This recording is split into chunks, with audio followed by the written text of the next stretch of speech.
अस्सलाम वालेकुम जी। आज का टॉपिक हमारे पास लेटेस्ट प्लेन और मिलर इंडिसेस के बारे में है। तो आज हम समझेंगे लेटेस्ट प्लेन क्या है, मिलर इंडिसेस क्या होते हैं, इससे क्या फायदा उठाया जाता है बेसिकली। तो शुरू करते हैं लेटेस्ट प्लेन। लेटेस्ट प्लेन बुनियादी तौर पे हम क्या कहते हैं कि भाई आपके पास बहुत एक आप कह लो कि जो क्रिस्टल लेटेस्ट है ये समझा जाए कि आइडेंटिकल आपके पास प्लेन्स हो जो इक्वी डिस्टेंस पे हो, पैरेलल पे हो और उनसे मिलके आपका क्रिस्टल बनता है। तो उन प्लेन्स को जिनसे मिलके क्रिस्टल बन रहा है, क्रिस्टल लेटेस बन रही है, वो आपके पास लेटेस्ट प्लेन्स कहलाएंगी। ठीक है। तो अब आपके पास सादा सादा लफ्जों में बात की जाए तो लेटेस्ट प्लेन्स क्या होंगी कि आपने अपने क्रिस्टल में ऐसी प्लेन्स ढूंढनी है जो कि पैरेलल हो, इक्वी डिस्टेंस्ड हो और उन लेटेस्ट पॉइंट से गुजरती हो और आपके पास वो सारे का सारा एक जैसी सिमिट्री रखती हो। जैसे आप ए बी सी में आप फिग में देख सकते हैं कि यहाँ पे आपको पैरेलल दिख रही है और सारे आप उसमें से लेटेस्ट पॉइंट से पास कर रही हैं, यहाँ पे हॉरिजॉन्टल दिख रही हैं, यहाँ पे थोड़ी सी इंक्लाइन दिख रही हैं, मगर ये सब की सब क्या है, इक्वी डिस्टेंस है, पैरेलल है। तो ये सब मैं शुमार कर सकता हूं किस तौर पे, लेटेस्ट प्लेन के तौर पे। ठीक होगी बात।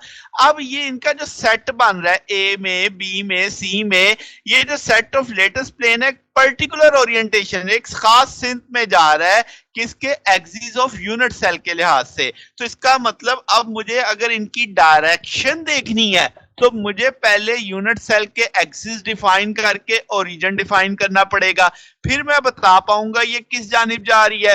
तो इस चीज में हम हेल्प लेते हैं किसकी, मिलर इंडिसेस की। तो मिलर इंडिसेस हमारी किस चीज में मदद करता है, स्पेसिफाई करने में कि भाई आपने जो लेटेस्ट प्लेन्स कंसीडर की हैं जिनसे आपने समझा है कि क्रिस्टल बन रहा है, उनकी ओरिएंटेशन बताई जाए। ठीक है। और मिलर इंडिसेस को हम किससे जाहिर करेंगे, एच के एल से जाहिर करते हैं हम आमतौर पे इस चीज को। ठीक है। और आप इसको आप कैसे हासिल करेंगे, सबसे पहले तो हम जो आप एक्सिस बनाएंगे उस पे एक ओरिजिन सिलेक्ट कर लेंगे और वो जाहिर सी बात है एक्स एक्सिस, वाई एक्सिस और जी एक्सिस पे। तो अब आपने उस पे इंटरसेप्ट मालूम करना है। जैसे आपने कोई एक पॉइंट देख लिया, आपने पी ए व क्यू बी व आर सी, अब एक्स पे जो वैल्यू है वो आप किस वेक्टर से रिप्रेजेंट कर रहे हो, ए से, वाई वाली बी से, जेड वाली सी वेक्टर से, और पी क्यू आर क्या है, इंटीग्रल वैल्यूज है, यानी कि एक्स एक्सिस पे कितने इंटीग्रल आगे गया, वाई पे कितना गया, सी पे जी एक्सिस पे कितना गया। ठीक हो गया। तो ये वैल्यू आ जाएंगी आपके पास, ये आमतौर पे गिवन होगी डाटा में। फिर आपने क्या करना है कि जो आपको ये वैल्यूज दी जाएंगी आपने उनका रेसिप्रोकल उठाना है, यानी जो पी क्यू आर वैल्यूज होंगी जो आपके पास प्रिमिटिव वेक्टर्स के साथ मल्टीपल होंगी, इंटीग्रल मल्टीपल होंगी, उन वैल्यूज का आपने रेसिप्रोकल लेना है। जैसे पी क्यू आर था तो मैंने 1 over P 1 over Q 1 over R कर दिया। फिर आपने इनका स्मॉलेस्ट पॉसिबल इंटीजर बनाना है जो कि एच के एल कहलाएगा। जैसे यहाँ पे आपको दिख रहा है 1 over P 1 over Q 1 over R, तो इनका आपने जो भी एलसीएम होगा वो डिनोमिनेटर से उससे मल्टीप्लाई कर देंगे तो आपका वो एक लीस्ट पॉसिबल इंटीजर फिगर आ जाएगा। तो अब आपके पास ये जो एच के एल है इसको हम मिलर इंडिसेस कहेंगे और यहाँ पे इसे हम प्लेन को डिफाइन करेंगे तो उसके गिर्द ब्रैकेट इस तरीके से मेंशन कर देंगे। ओके होगी बात। अब एक चीज समझनी है जो कंफ्यूजन होती है कि ये एक प्लेन के लिए नहीं होगा, ये सेट ऑफ पैरेलल प्लेन्स के लिए है। उसी से तो हमने बात की लेटेस्ट, आपने कहा जो लेटेस्ट प्लेन्स थी वो यही तो बात थी कि आपके पास पैरेलल इक्वी डिस्टेंस प्लेन्स की बात हो रही है, सिंगल प्लेन की बात नहीं कर रहे हम। ठीक है। अब जरा एग्जांपल देखें, आपको कहा गया कि मिलर इंडिसेस मालूम करो जब आपके इंटरसेप्ट 4 1 व 2 थे, ये आपके वो इंटीग्रल नंबर्स हैं। तो आपने सबसे पहले स्टेप क्या किया, उनका रेसिप्रोकल लिया। ठीक है। इंटीग्रल वैल्यूज आपको खुद से दी गई, आपने उनका क्या किया, रेसिप्रोकल 1/4 1 और 1/2। अब अगर आप देखो तो इनका डिनोमिनेटर 4 बनता है तो 4 से बारी बारी सबको मल्टीप्लाई कर दिया तो 1 4 व 2, ये उसके क्या कहलाएंगे, मिलर इंडिसेस कहलाएंगे। तो ये एक तरीकाकार हो गया। अभी हम आगे काफी सारी प्रैक्टिस भी करेंगे। अब कुछ चीजें याद रखने की हैं कि आपके पास ये जो इंडिसेस हैं ये पॉजिटिव वैल्यूज में भी आ सकते हैं, नेगेटिव भी, जीरो भी। पॉजिटिव वैल्यू कब आएगी? जब आपका एक्सिस फ्रंट पे होगा या अपवर्ड होगा या राइट पे होगा, तो जो वैल्यू इंटरसेप्ट कर रही होगी वो पॉजिटिव कंसीडर करनी है। और इसी तरीके से एक्सिस अगर आपका बैक एंड पे हो गया या डाउनवर्ड चला गया या लेफ्ट पे हुआ, तो आपने उसे नेगेटिव शुमार करना है, यानी उस इंटरसेप्ट की न्यूमेरिकल वैल्यू आपने नेगेटिव में लिखनी है। ठीक होगी बात? अब इसका जो भी नेगेटिव वैल्यू आएगी हम आमतौर पे उसके ऊपर बार डाल देते हैं, जैसे एच के ऊपर बार डला हुआ है तो इस तरह के ऊपर डला हुआ है। एच आपको याद है ना, अब एक्स एक्सिस पे था, के आपका वाई एक्सिस पे आने वाला न्यूमेरिक था, और एल आपका मिलर इंडिसेस जी एक्सिस के लिहाज से था। तो इस चीज को इस लिहाज से रखना है, क्योंकि आगे हम एक्स वाई जेड का नाम लेंगे नहीं, तो अंडरस्टूड होना चाहिए कि एक्स वाई और जेड की एक तरतीब चल रही है। अच्छा, जीरो फिर क्या आएगा जी? इंडिसेस की वैल्यू जीरो कब आएगी? जब आपका इंटरसेप्ट इंफिनिटी पे है। तो चूंकि इंफिनिटी का रेसिप्रोकल करो 1/इंफिनिटी, तो जवाब क्या आ जाएगा? जीरो आ जाएगा। अब इंफिनिटी पे इंटरसेप्ट कैसे हो सकता है? जब आपका फेस पैरेलल होगा एक्सिस के, क्योंकि हम जानते हैं पैरेलल वाली चीजें इंफिनिटी पे आपको इंटरसेप्ट करती हैं, तो इसका मतलब इसका इंटरसेप्ट आपके इनफाइनाइट शुमार किया जाएगा। ठीक हो गया? तो अब अगर आपको इंडिसेस जीरोस नजर आए किसी जगह पे, तो आपने समझना है कि इसका इंटरसेप्ट कहां पे है? इंफिनिटी पे है। अच्छा जी, अब कुछ इंपॉर्टेंट प्लेन्स देखते हैं। जैसे अब इसमें एक चीज और भी समझ लें कि आपने अगर हम किसी भी तरह के क्यूबिक है, हेक्सागोनल है, एफसीसी है, बीसीसी है, किसी भी क्रिस्टल के लिए आप मिलर इंडिसेस देख सकते हैं उसकी एटम्स की और तरतीब के लिहाज से, जैसे वो एक सीक्वेंस जैसे हमने कहा ना। तो इसमें जरूरी भी नहीं कि प्रिमिटिव सेल लेना है, नॉन प्रिमिटिव कहीं कुछ भी आप इस्तेमाल कर सकते हैं। सादा होने के लिए फिर वक्त आपका बेसिक कंसेप्ट बनाने के लिए मैं क्यूबिक क्रिस्टल लेता हूं और साइड ऑफ द क्यूब्स को हम यूनिटी मान लेते हैं। ठीक होगी बात? ताकि सादा सादा काम रहे। अगर आपको इस तरीके से इंडिसेस दिखते हैं 1 0 0, तो अभी अभी क्या पढ़ाया कि जब आपको इंडिसेस जीरो दिखे तो आपने क्या मानना है कि फेस पैरेलल है एक्स एक्सिस के, तो सेकंड वाला जीरो है, यानी वाई एक्सिस वाला जीरो है। इसका ना जो प्लेन मैं समझूंगा वो वाई एक्सिस के पैरेलल होगी, जी एक्सिस के पैरेलल होगी। तो सिर्फ कहां पे इंटरसेप्ट करेगी? एक्स पे। तो अगर मैं कहूं इसके इंटरसेप्ट निकालो तो 1 आ जाएगा इंफिनिटी और इंफिनिटी आ जाएगा। इंफिनिटी देख के क्या पता चला कि अगर इंटरसेप्ट इंफिनिटी पे है तो उसका रेसिप्रोकल लो 1/0, तो उसके इंडिसेस क्या आ जाएंगे? जीरो आ जाएंगे। तो यही काम अब किया, स्टेप बाय स्टेप मैंने समझाया कि आपको इंटरसेप्ट बताए, फिर आपने उनका रेसिप्रोकल किया, लीस्ट वैल्यू पहले ही 1 है तो 1 से आपने मल्टीप्लाई कर दिया, 1/इंफिनिटी 0, 1/इंफिनिटी 0, तो ये 1 0 0 आ जाएगा। तो अब जरा देसी जुबान में समझाऊं तो 1 0 0 एक्स एक्सिस पे आपकी वैल्यू है। अब जरा देखो जो आपने प्लेन ली, क्या ये वाई एक्सिस के ऊपर इंटरसेप्ट कर रही है? नहीं। तो उसके पैर अगर आप ऑब्जर्व करो तो ये वाई जेड प्लेन के अंदर है, जबकि आपका इसका मतलब समझो जरा कि जब आपकी जो प्लेन है वो पैरेलल होगी तो इसका मतलब आपका इंडिसेस जीरो आएगा। जब परपेंडिकुलर होगी तो अब आप जरा देखो ये जो आपकी फेस है या जो आपका ये प्लेन है ये परपेंडिकुलर है एक्स एक्सिस के ऊपर, तो इसलिए इसकी वैल्यू आ रही है। अब जरा अगली मिसालें देखते हैं। ये तो 1 0 0 था।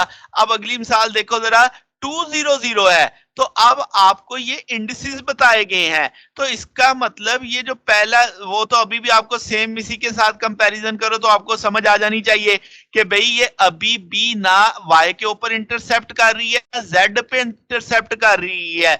अब 2 का मतलब क्या हो गया कि भाई आपका a/2 यानी जो इंटरसेप्ट हुआ है वो हाफ पे हुआ है। तो जब आप रेसिप्रोकल करोगे 1/a/2 या 1/2 का, तो वो 2 ऊपर चला जाएगा, तो इसका मतलब 2 0 0 आ जाएगा आपके पास। सेम अब 1/3 पे इंटरसेप्ट कर रहा है, तो उसी तरीके से जब आप रेसिप्रोकल करोगे 1/3 का तो 1/1/3, तो वो 3 ऊपर चला जाएगा, तो 3 0 0 आ जाएगा। अब ये सबसे इंटरेस्टिंग है 1 1 1। अब देखो एक्स एक्सिस पे भी इंटरसेप्ट हो रहा है, वाई पे भी हो रहा है, जेड एक्सिस पे भी हो रहा है। तो आपने जो अब सरफेस बनाई, जो आपने प्लेन बनाई, वो जरा देखो तीनों कोनों को टच कर रही है, क्योंकि हमने यूनिटी कंसीडर किया हुआ है आपके पास क्यूबिक को, तो आप देख सकते हो कि आपके तीनों एक्सिस को वो इंटरसेप्ट कर रही है। तो आपने 1/1 1/1 1/1 करेंगे तो यही आपके इंडिसेस आ जाएंगे। अब अगर यहां पे देखो 1 0 1, अब जरा देखो y वाला आपका इंटरसेप्ट क्या है जनाब, वो आपके पास नहीं है, यानी वैल्यू 0 दे रहा है, इसका मतलब वो इंफिनिटी पे इंटरसेप्ट करेगा। तो अब x की वैल्यू है, बिल्कुल है। क्या z की वैल्यू है? तो देखो ये z पे भी काट इंटरसेप्ट कर रहा है और x पे भी इंटरसेप्ट कर रहा है, y पे नहीं कर रहा। तो 1 0 1 समझ आ गया। देसी बार में समझ लें कि x पे भी काट रहा है, z पे भी काट रहा है, y पे नहीं काट रहा है। तो आपने एक ऐसी प्लेन बना दी जो आपके पास z और x के बीच में लाई कर रही है, ठीक है। तो यानी उस उन दोनों पॉइंट्स को कट कर रही है। इसी तरीके से 1 1 0, तो अब आपने जो यहाँ पे इंडिसेस देखे उसमें z वाला नहीं है, यानी कि c जो आपका प्रिमिटिव वेक्टर था वो नहीं आ रहा। तो इसका मतलब ये हुआ कि x पे भी वैल्यू आएगी, y पे भी वैल्यू आएगी, z पे नहीं आएगी, जिसे हम c के तौर पे देख रहे हैं इस वक्त। तो अब आपके पास जरा देखो जो मैंने यहाँ पे आपको प्लेन बना के दिखाई, क्या वो x पे इंटरसेप्ट कर रही है? बिल्कुल कर रही है। क्या वो y पे इंटरसेप्ट कर रही है? बिल्कुल कर रही है। क्या वो z पे इंटरसेप्ट कर रही है? नहीं कर रही। यही तो हमने देखा था कि z पे इंटरसेप्ट नहीं कर रही, तो इसका मतलब ये हमारी प्लेन पैरेलल है किसके? z के। तो ये कहां पे इंटरसेप्ट करेगी? इंफिनिटी पे। अब जरा इस पे आ जाओ, 0 1 1, इसका मतलब x पे इंटरसेप्ट नहीं हो रहा, इंफिनिटी पे इंटरसेप्ट होगा। तो 1/इंफिनिटी x का 0 आ जाएगा। और ये 1 आप देखो जरा, क्या y एक्सिस पे इंटरसेप्ट हो रहा है? बिल्कुल हो रहा है। क्या z एक्सिस पे इंटरसेप्ट हो रहा है? हो रहा है। तो क्या ये आपने जो प्लेन ली, क्या ये एक तरह से पैरेलल नजर आ रही है x एक्सिस के? बिल्कुल है। तो इसका मतलब ये इंफिनिटी पे इंटरसेप्ट करेंगे। बात समझ आ रही है अब? अच्छा जी। तो अब जरा देखें, अब जरा बार वाला फैक्टर आ गया कि 1 के ऊपर बार है और 1। अब आपके जो प्लेन थे ए बी सी वो आपने इधर छोड़ दिए। अब आपको पता है कि एक्स होना है, तो देखो जरा एक्स पे इंटरसेप्ट हुआ, क्या जी पे इंटरसेप्ट हुआ। अब वो जो वाई वाला फैक्टर था, बी वाला, वो बार आ गया माइनस में। तो अगर बी राइट पे पॉजिटिव है तो लेफ्ट पे नेगेटिव हो जाएगा। तो वो जो आपने क्यूब बनाया था आपने उसे शिफ्ट कर दिया उधर समझाने के लिए। तो जरा देखो क्या बी वाला एक्सिस नेगेटिव में नहीं आ गया? तो इसका अंदर यहाँ पे वैल्यू -1 में आ जाएगी। तो अब आपने जो सरफेस आपने प्लेन बनाई, क्या वो 1 पे एक्स पॉजिटिव एक्स पे इंटरसेप्ट कर रही है? कर रही है। क्या पॉजिटिव जी पे इंटरसेप्ट कर रही है? कर रही है। क्या नेगेटिव वाई पे इंटरसेप्ट कर रही है? बिल्कुल कर रही है। बात समझ आ गई? इसी तरीके से 1 आपके पास है, 1 के ऊपर बार है और जी है, तो दो इसमें समझाई है। जरा देखें, क्या पॉजिटिव एक्स पे इंटरसेप्ट कर रही है? बिल्कुल कर रही है। क्या नेगेटिव वाई या नेगेटिव बी पे इंटरसेप्ट कर रही है? बिल्कुल कर रही है। क्या ये वाई आपके जी तो है ही नहीं, जी 0 है, तो क्या ये जी एक्सिस के पैरेलल में है? बिल्कुल है पैरेलल में। तो आपको समझ आ गई ये बात अब? तो इसी तरीके से 1 बार, अगला 1 बार 0, यानी आपके पास एच की वैल्यू भी नेगेटिव में, के की वैल्यू भी नेगेटिव में और एल की वैल्यू 0, यहां कह लो ए बी सी। तो अब आपके पास जरा देखो ए वाली वैल्यू नेगेटिव में है, तो क्या यहां पे ए आपकी जानिब आता है अब बाहर, तो ये पॉजिटिव होता है, पीछे जाता तो नेगेटिव। तो जरा देखो पीछे नेगेटिव एक्स एक्सिस पे इंटरसेप्ट हुआ है? बिल्कुल हुआ है। क्या नेगेटिव वाई पे इंटरसेप्ट हुआ है। क्या जी के पैरेलल है? बिल्कुल है। तो बात समझ आ गई किस तरीके से आपने ये प्लेन्स ड्रा करनी है। ये पेपर में आमतौर पे शॉर्ट क्वेश्चन में आता है। इसी तरीके से जरा देखें 1 1 0 तो हमने समझ लिया था। अगर 1 बार 1 0 आ जाए तो अब आप जरा देखो इसको कैसे समझेंगे कि आपके पास x वाला फैक्टर नेगेटिव है, तो इसी x को पीछे बढ़ा दिया। अगर बाहर की जानिब x पॉजिटिव था तो पीछे की जानिब नेगेटिव आ जाएगा। तो अब जरा देखो क्या y एक्सिस पे इंटरसेप्ट हो रहा है? बिल्कुल हो रहा है। क्या नेगेटिव x एक्सिस पे इंटरसेप्ट हो रहा है? हो रहा है। क्या z पे हो रहा है? नहीं हो रहा। तो इस तरीके से आपने ये सोच के डिजाइन करनी है। तो जनाब अब आपके पास अगर 0 0 1 की बात करें तो आप देखो z पे इंटरसेप्ट सिर्फ होना चाहिए, तो देखो सिर्फ z पे इंटरसेप्ट हो रहा है, ना x पे हो रहा है ना y पे हो रहा है।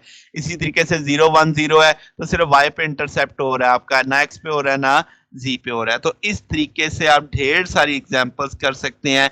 अच्छा, अब इसमें सिमिलर सेट ऑफ एक्टर आ जाता है कि अगर आप 100001 तो ये ढेर सारी जो एक जैसी फैमिली बनेंगी, उनको हम कर्ली ब्रैकेट के अंदर लिख देते हैं, स्क्वायर ब्रैकेट में लिखने की बजाय, जो same family set of family को शो कर रहा होता है।